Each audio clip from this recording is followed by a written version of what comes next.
Well, good afternoon, YTPC. This is Dave coming to you from Wyoming.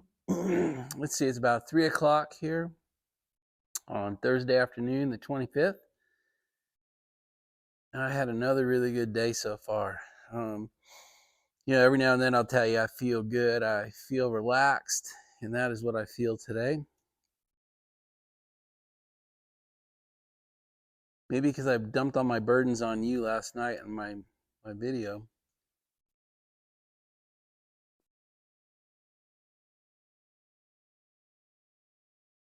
So as always, the Wyoming, God, that fire is hot. The Wyoming Meerschaum, freshly cleaned, freshly sanded again. I gotta say, the inside of the bowl is pretty much like brand new. That sandpaper trick was a good one.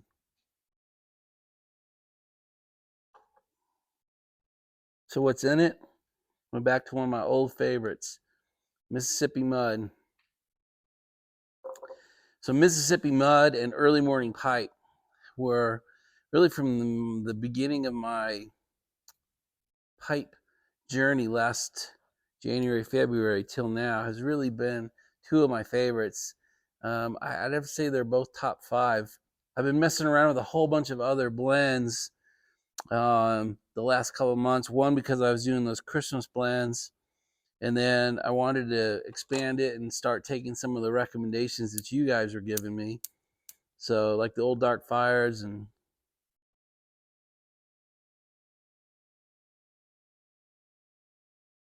Unscented Flake and all that stuff. So I was doing that, but it's kind of nice to come home to a favorite. So, made myself a drink. Gotta move this thing away from the fire. Little Maker's Mark. Little Maker's Mark and a little bit of Coke. Tastes pretty good, to be honest. All right, well that's the business end, right, of the videos behind us now. In fact, my glass here is kind of cool. It's a Yellowstone 150-year commemorative glass. That's kind of fun. No ice because both my ice makers are busted. So tomorrow I'm heading into town. I have to get some old-fashioned ice cube trays and use those for now because I don't know. I've tried to fix it a couple times and I've not been successful, and it's primitive, too primitive not to have ice. So we'll go old-fashioned, old school to our start tomorrow. So apparently the hat was a hit. I didn't know it, but apparently we were conducting a little bit of a survey which hat you liked. I didn't know that I was doing that, but that's fine. And the cowboy hat won over my mountain hat, so that's what I'll stick to for a while here. Anyway, I enjoy wearing it. I wrote back to some of you saying I feel like a poser sometimes when I wear it. City-fied Marylander coming out here into the country and wearing it, especially when I put on the Western shirt and my jeans and my work boots, which are flat-toed cowboy boots. But I love wearing it, and I love the heritage of Jackson. And if I can play a part in maintaining it and showing people it's okay to show up in a cowboy hat, a lot of the city has become it's the town. A lot of the town has become gentrified, and I see a lot of jogging suits and sweatpants and what do you call those, half leg pants. Um, so, and I see a lot of slippers and a lot of moccasins. It's just people dress poorly these days, right?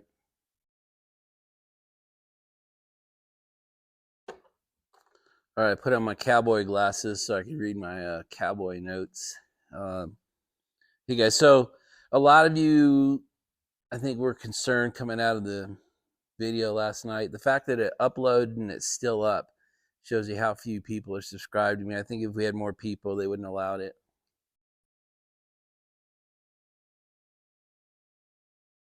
Several of you wrote, hey, what can I do? I'm a regular guy. I'm an average guy. What can I do about some of these things? So we're going to talk about that. That'll take up the lion's share of the video today. And there's two things that I'm going to recommend you watch. One is One's pretty serious and one's for fun. And I'll put the links to the YouTube videos in. I'll put it in what I guess for the first comment, and then I'll pin that comment because I can't put it in the bucket. I can't put it in the description. One, I don't know if they would like that. And two, I understand live links in the description is one of the red flags the AI bots look for.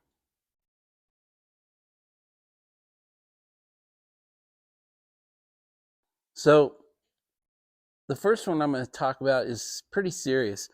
It's Javier Milei. I don't know if you know that name. He's the recently elected president in Argentina. And he has really bucked the system. And it turns out he was the average citizen's pick for president. For a long time, they didn't think he had a chance of winning, and he actually won fairly handedly.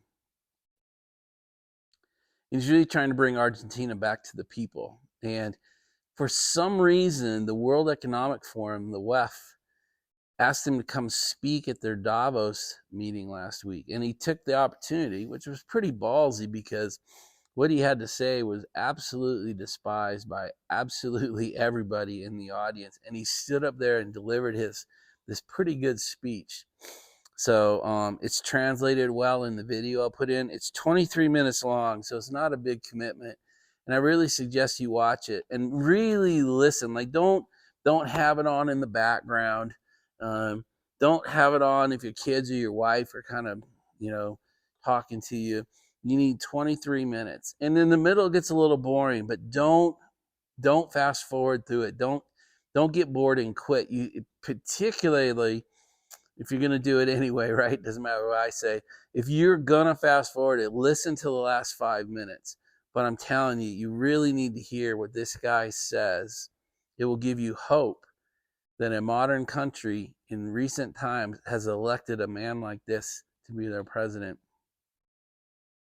Will he be assassinated, overthrown, thrown out of office? I don't know. But it's worth 23 minutes of your time. The other one I want to recommend is a Tucker Carlson interview. There's 3 people in the video. It's Tucker Carlson interviewing John Daly and Kid Rock. That makes no sense. I get it. Just the John Daly and Kid Rock doesn't make any sense until you watch this thing. And then you think, Tucker Carlson, what is he doing? And it is it's an hour-long video. So maybe you'll have to break it up into pieces. I'm only telling you to listen to it because it is fun. It is a good time. The hour will fly by, in my opinion. Anyway, I'll put both links to both videos in a comment and pin that comment. So once this video goes up, give me a couple minutes to make that first comment. But it's worth your time. It's not, I don't think it's going to teach you anything. It's not really to enhance your political understanding or real world events thing, but it's pretty good. It's pretty fun. These guys say some shit that, I don't know how this video stays up on YouTube, but it's pretty fun. And to see Tucker Carlson, who's normally pretty serious about everything, he takes a little bit different tack with these two. And it's worth your time, in my opinion. So there you go. You got to watch my video, and then I just gave you an hour and 23 minutes. You're like, Dave, I got a real life. I get it. It's worth it. So I want to break my response to your question about what can I do into 2 parts. One is more general, and it's a general life skill I would beg you to develop. And that is to ask questions. That's to be inquisitive, to find out.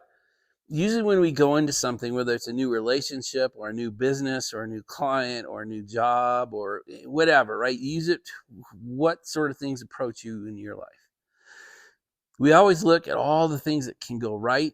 We can always look at all the positive things that can come from this. That's our natural state. And to be successful in life, to improve the condition of our life, we have to ask questions. We have to ask, how could this go wrong? If I'm going to open up a second shop, what could go wrong? If I'm starting a new relationship with somebody, how could this relationship go wrong? Whether it's a new girlfriend, a new long-term, whether it's a new friendship, just kind of just take the negative side for, occasionally and say, hey, how could this hurt me? When we hear about such great things like interest rates being cut or new housing purchasing products coming on the market, or a new credit card type coming on the market, or a CBDC, or whatever it is, they're only going to tell you like the positives. And trust me, there's a flip side to every single sales shit that comes out. So it's a generalized skill, and it has served me well, because I used to go into everything like, oh my God, it's a honeymoon, we're going to make it, and that's, a lot of things fail. And so how would you handle it if this relationship failed, or this shop failed, or or what could hurt it or kill whatever initiative you're looking at? So like for CBDCs, one of the things was everything's electronic. You don't have to carry a wallet anymore. You don't have to, you don't have to carry a bunch of credit cards. The government's going to give you a bank account. The government's going to give you the credit card or the debit card to go with it. It's going to be instantaneous, right? But I told you the flip side of everything. There's a positive side. If you go read about CBDCs, there's a million articles about them, and most of them talk about the good parts. So I did the flip on you. I told you the bad, and you have to go look at the good. But that's a great skill. Ask questions, be inquisitive, and ask, how can this go wrong? How can this hurt me? How can this fail? Before you take the plunge. All right, guys, so let's talk about what can you do as regular people, as a number of you called yourselves, to get ready what could be coming at us. By the way, nothing could be coming at us, right? But I believe we have enough wars starting in the world that something's coming at us. I think CBDCs will eventually be a reality. I do think the banking system's going to change. Next year, probably not. Over the next 5-10 years, probably. So guys, I cannot advise you on what to do. I mean, that'd be wrong for me. I don't know you. I mean, I sort of know you, but I don't know anything about you. And those of you that I do, I don't know. I just don't have, I have no authority and can only get in trouble by advising.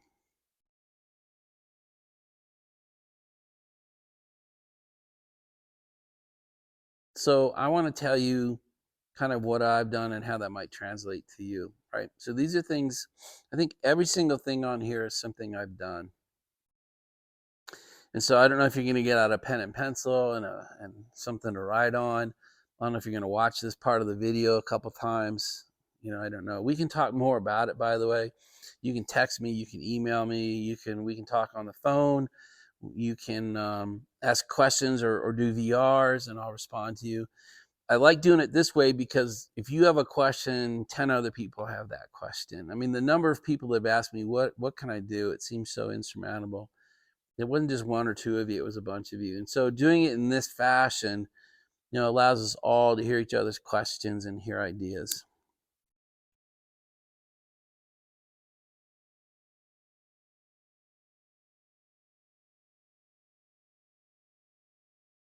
I typically don't call people out unless you're North Georgia Piper.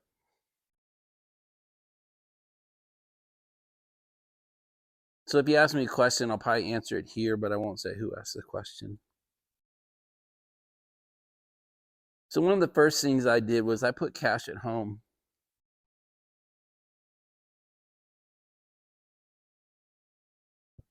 I put enough cash at home that I think I could live a year and pay what I need to pay to keep my life and my family's life for a year.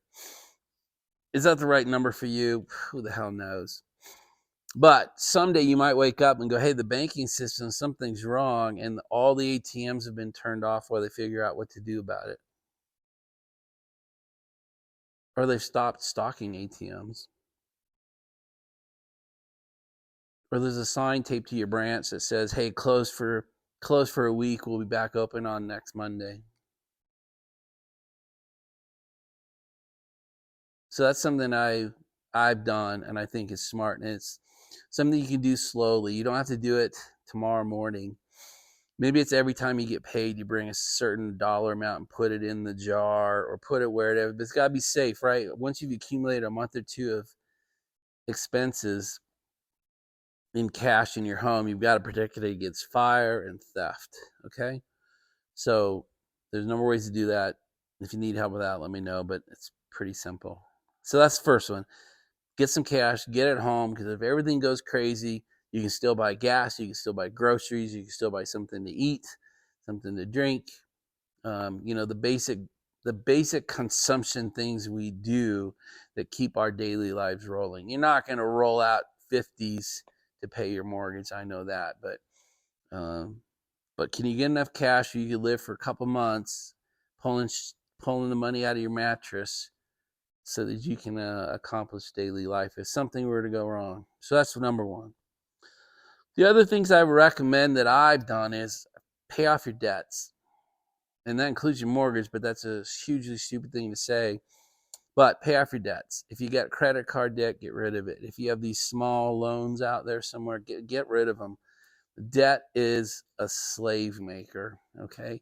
We become total slaves to making the payments to our debt. So if you can, work on paying your debts off. Start with the smallest balance you have.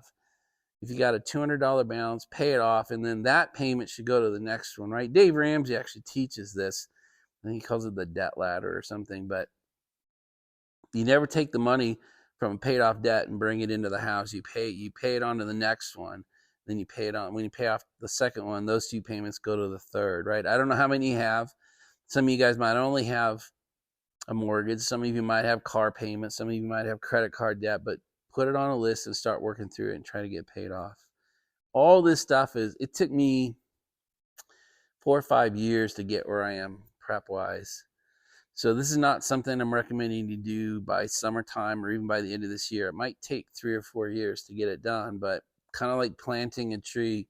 The best time to plant a tree was 20 years ago. The second best time is to plant it today. That's what I'm recommending. Get started on some of these things. Okay. The next one is defer big purchases. Don't buy that next car, Don't buy that next furniture set. Don't buy the bedroom set. Don't buy the big TV. Just shut all that down for a while and maybe for a couple of years. Just shut down purchasing and focus on putting cash somewhere and paying off your debts.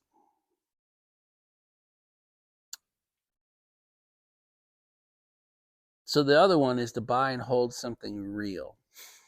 And I would think silver would be the easiest thing to buy. You can buy it in tiny increments. You can buy one coin at a time. That dollar coin will probably cost you $23, $25, something like that. Buy it from your local metal shop, your local pawn shop, whatever, wherever you can buy it. But go in and develop a face-to-face relationship with your pawn shop or your metal shop. You can buy it online. You can JM Bullion and some of these others. I mean, there's 10 or 12, but you're not building any sort of relationship because you want this person to start to teach you and talk to you about spot price versus premium price and would he be able to buy it back from you on. But it's a great way to hide money because you're buying an asset that is actually inflation proof. Gold and silver have been around for thousands of years, and it makes whatever money you have in those kind of products goes with inflation. So it's a good thing to do. You can also, I think you can spend $20 a week or $30 a week or whatever you can afford, but you can start putting some of your money, some of your savings away in a whole different kind of asset. That's what rich people do. They buy things. They don't just store money in banks and they don't store it all in the S&P. They don't put it all in the market. They buy tangible assets that expand with the economy and inflation.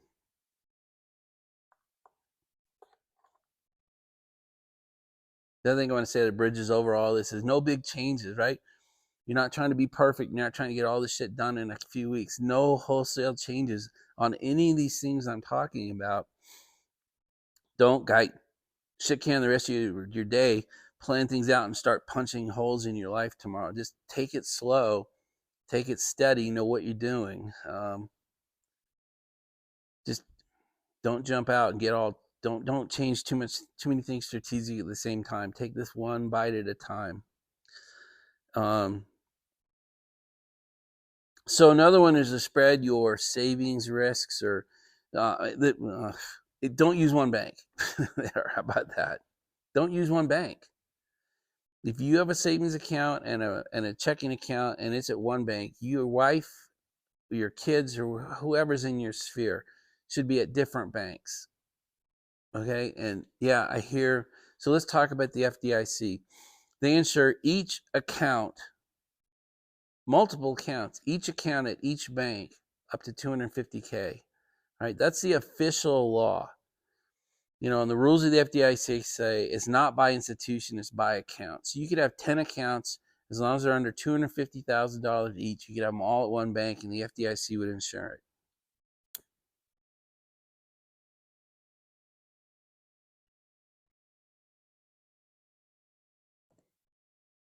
The FDIC is currently funded at 1 cent per dollar of liability in the U.S. banking system. They are 99% unfunded.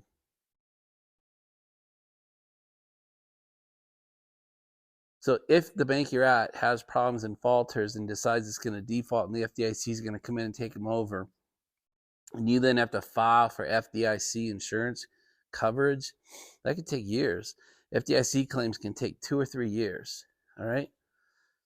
So how do you protect against that? Don't have all your shit in one bank. I don't care about the 250 limit, and many of you, I doubt, are even worried about a $250,000 limit. I get it. I mean, I'm not a total moron here. But if it's 10K and your wife has 10K and your kids have some money, make sure they're all in different banks and not all the same kind of banks. The United States banking system is broken up into 3 tiers: national banks, regional banks, local or community banks, and then credit unions. Use them all.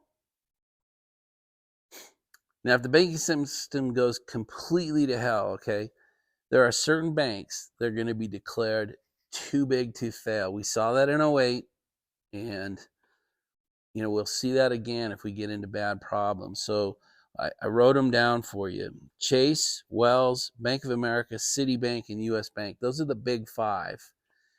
And if you're not in them, I would move some assets to them. That's what I've done. I've opened up assets in several of those banks, just in case something goes horribly wrong and the regionals fail, because the regionals are not backed up and do not have the same support politically that these big banks do. Do I like big banks? No, I hate big banks. I kind of think they suck. Just opening accounts at big banks is a pain in the butt anymore.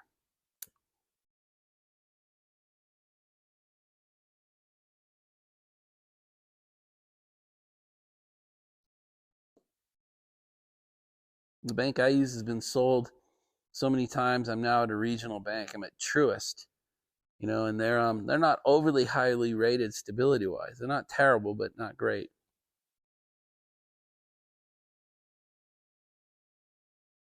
My farm account, we run the farm account out of a local community bank. My wife has a couple accounts over at the local community bank. And then we have accounts now at Chase and Wells and Bank of America.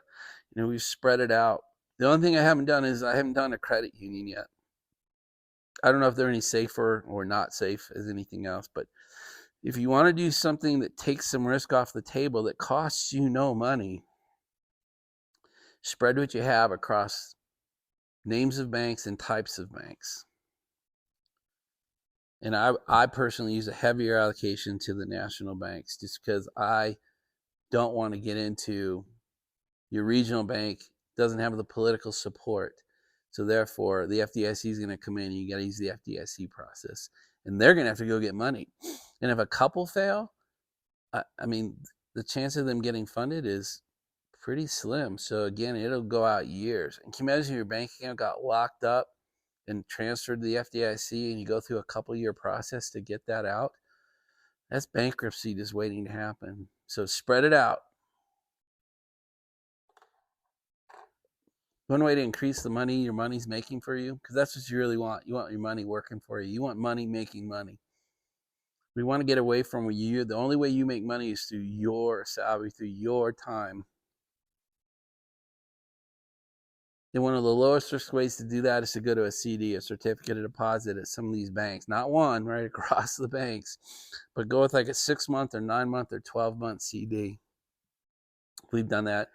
And my wife just converted several of her savings accounts to a 12-month CD because she was able to get 5.5%. Now, that may not be true today sitting here. That was prior to the new year, but you could get better money than it just sitting in a checking or a savings account.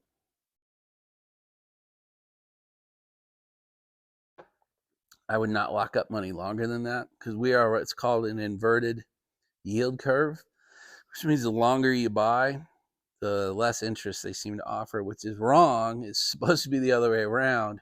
But in today's economy, the longer you buy your CD for, the less interest rate you'll be able to get. So make your bank tell you, we offer these 10 products and here's your yields. It's just easy. And then, 9 months, 12 months isn't too long to lock up your money.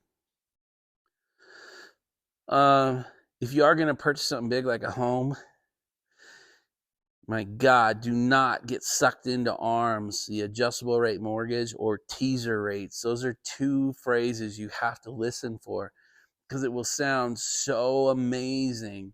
Our interest rate is currently at 7% for 30-year mortgages, but I can get you 3% for the, we have a teaser rate, 3% for the first year. Well, what the hell do you think it's going to do the second year? And if you can't stand your mortgage payment going up $1,000 from year 1 to year 2, you got to stay away from these things. People are going to lie to you and say, oh, interest rates are coming down. They're going to cut rates and the mortgage rates are going to fall. I don't know if that's true.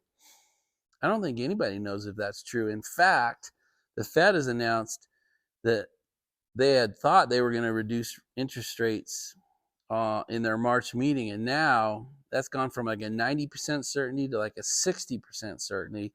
And I think it's going to continue down to the point where they just decide to wait.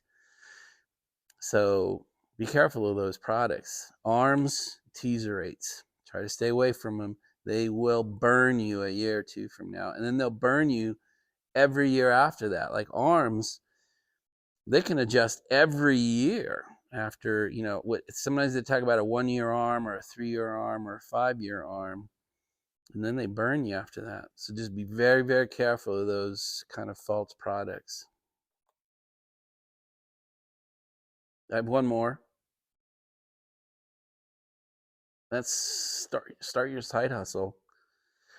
Start that small business you've always thought about starting. Create a second source for yourself. Yeah, that's evenings, that's weekends, that's holidays. I get it.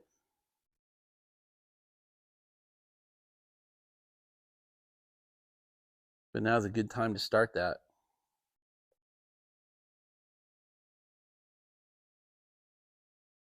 Don't hurt your primary source of income. Don't quit your job. In fact, my recommendation is don't quit your job until the side hustle can supersede the money you pull in on your salary consistently for 6 months or 9 months or even a year.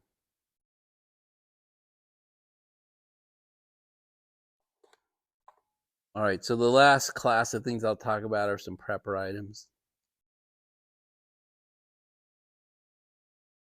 If you do some prepping, it will take pressure off yourself. You will feel less stressed if you have more than 1 day's worth of supplies if something were to go wrong. Most people who live in and around cities or haven't thought about this much go to the grocery store every few days. Most people cannot go. I think in the United States, the average phrase is, or the average timeline is 2 to 3 days. Most people could not prepare meals or live in their house for more than 2 or 3 days without having to go out and do something.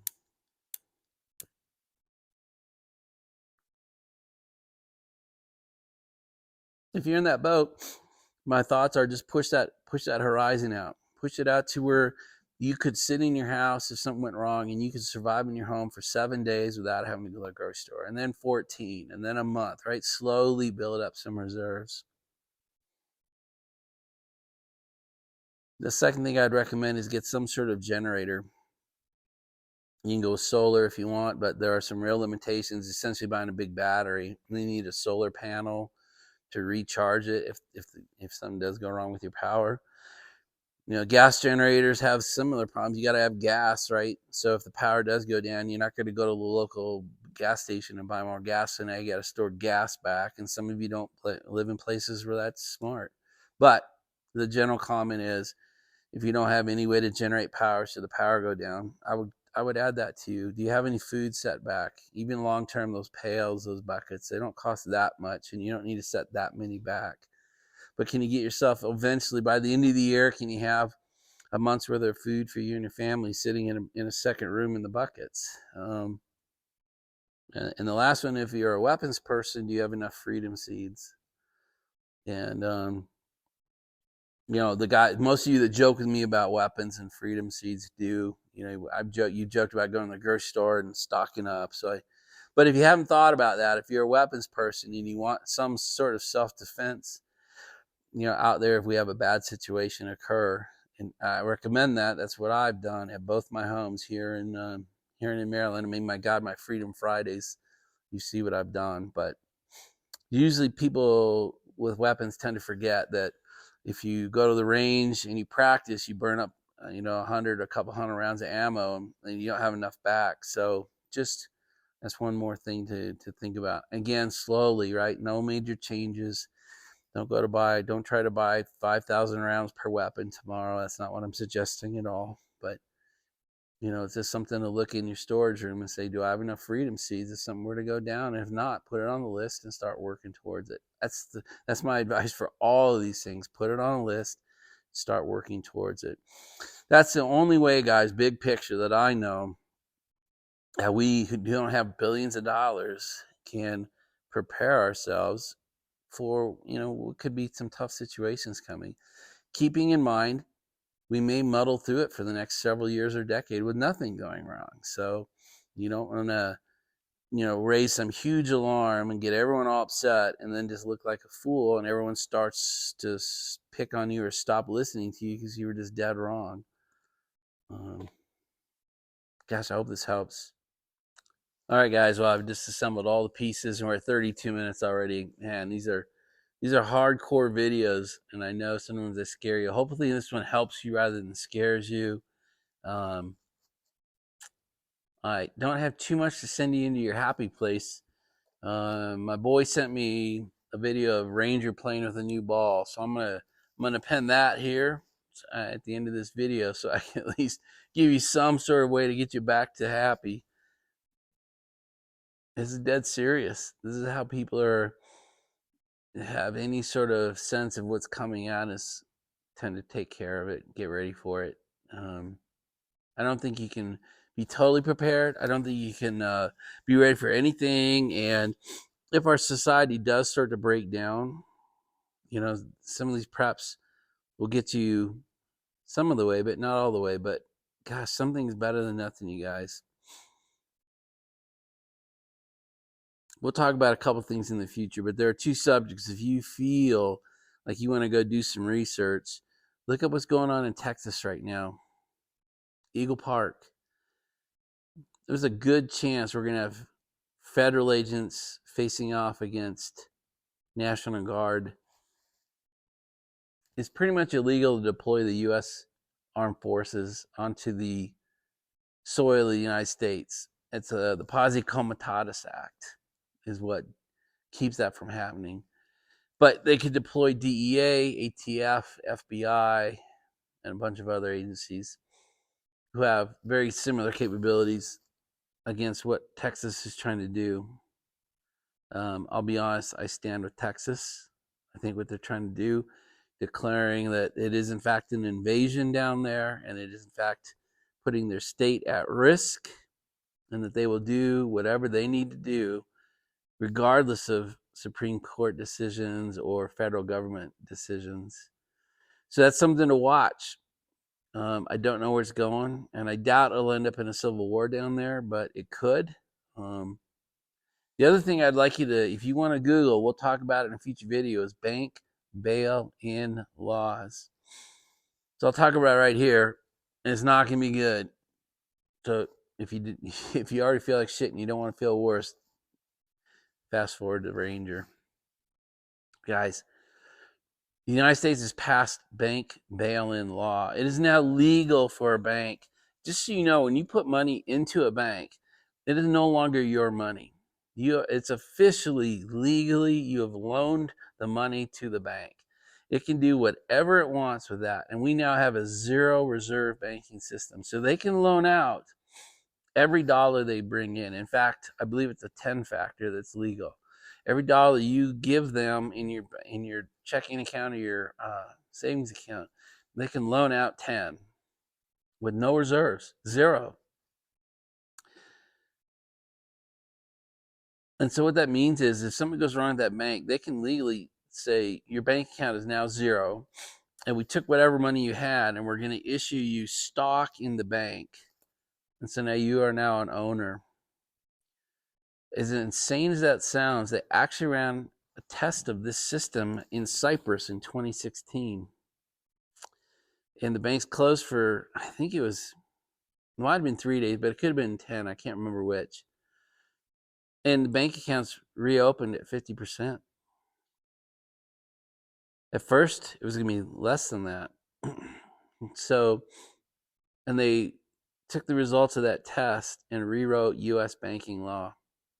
I know it sounds insane, but if you want to do some research on it, look up U.S. bank bail-in law. All right, guys, that's enough. I'm going to send you off to see Ranger playing with his new ball. It's pretty fun. And that's it. We will talk again tomorrow. Bye, you guys.